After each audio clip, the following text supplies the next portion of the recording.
Sisi hatukuja hapa kushindania mambo mengine yoyote. Wewe ubebe, ubabe, wala nini. Mimi nataka kila siku nakaa chini na kina David Lee wauliza mumepangia nini watu wa Mombasa. Na ndio kwa unaona sisi tuko na taarifa, and to be forewarned is to be forearmed. Mimi najua pale watakuja kuweka msingi wa nini, na sisi tuko hapo. Pale wataweka msingi wa afya, na sisi tutakuwa hapo. Pale wataweka msingi wa energy, na sisi tutakuwa hapo, ili watoto wetu ajira tuhakikishe wameleta hali za kuimarika ndani ya maisha yao. La pili na la mwisho, mimi nimepigania haki za kibinadamu, na watu wengi mpaka leo wakiniona wananiita Hassan Human Rights. Raila Odinga ambaye pia alikuwa ni mzee wetu is not above the law. The country has spoken.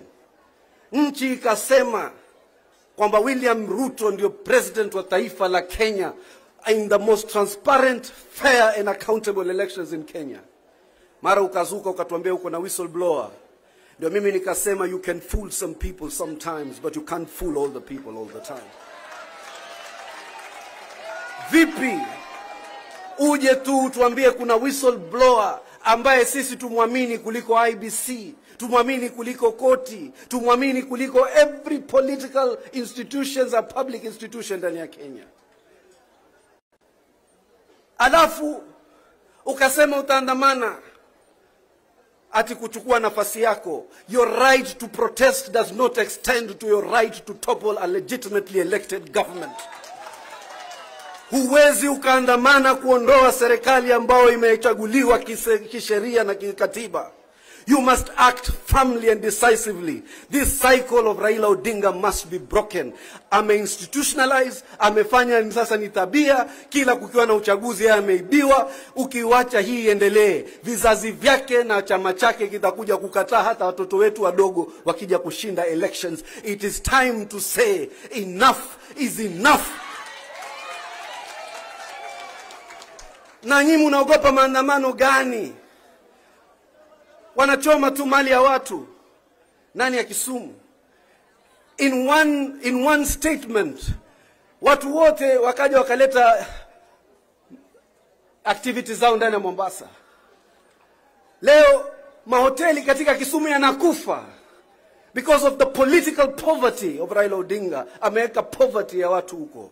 Mahoteli yetu yamejaa na Naivasha. Sasa nyinyi mkiandamana hawa pia watacancel hizo bookings. Watoto wetu wataishi njaa. Wache wao wafanye hivyo, sisi tuendelee na uchumi. Ni mambo gani haya? Ati wanasema sijui maandamano. Wanaandamana katika streets mbili. Wanaandamana, mimi nawajua, nimeishi nao. I was brought up in those streets. I know what they do. Wanachukua watu wachache kurushwa tear gas. They provoke you to killing young innocent people. And that's why William Ruto has refused the provocation. Wamekataa, tumekataa kuua hao vijana wao. Tumekataa kuwafanyia khiana. Because Raila sacrifices his people for the sake of his own personal greed. Sisi tumekataa kama serikali. Hatuui vijana, tumekuwa tukicontain na maji na tear gas. Akasema ati ampigwa risasi kuleta hamasa ndani ya nchi. Ana demonstrate Kibira. Ana demonstrate Mathare.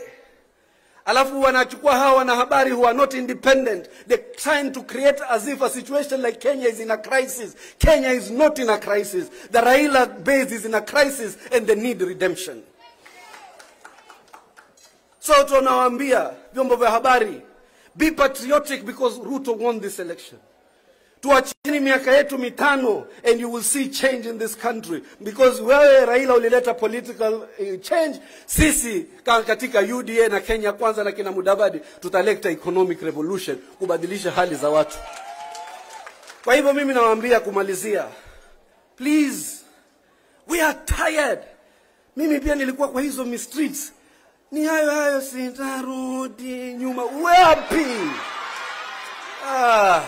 You mess up our country every day. Seriously, kuna mambo yanachukiza. Urudi nyuma kufanya nini? Nani anataka urudi nyuma, kwani sisi ni wale? Inachokesha.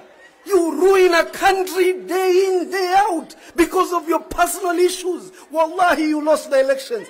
Mimi nilikuwa katika hizi trenches na William Ruto. Tuliona ile dhulma tuliofanyiwa.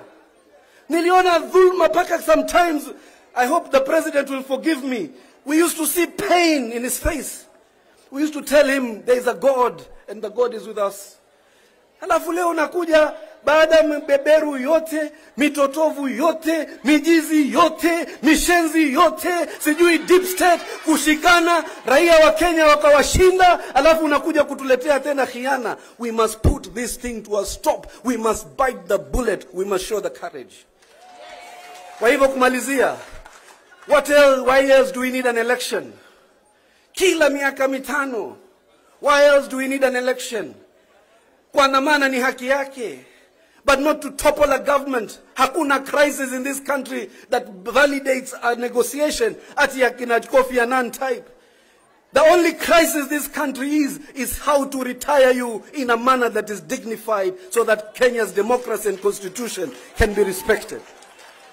Wacha mimi nimalize hapo. Huyu mzee, wajua nasema sisi sasa tumekuwa wazee, bado wanatuharibia tu. Tuanze tuko university, tuko 20, tusikia Raila Odinga maandamano. Mara Raila Odinga tukamjoin, tukaona hakuna kitu. Tukaenda tukajoin William Ruto, tumeshinda bado yanaandamana. Can anybody who can talk to him tell him that it is time to take a rest? Kina Ruto are just respecting him, they don't fear him. The government does not fear him. Donald Trump anshikwa kama kabusu akaekwa ndani na kuambia itakuwa maandamano ya siku mbili na itaisha and the country will move on.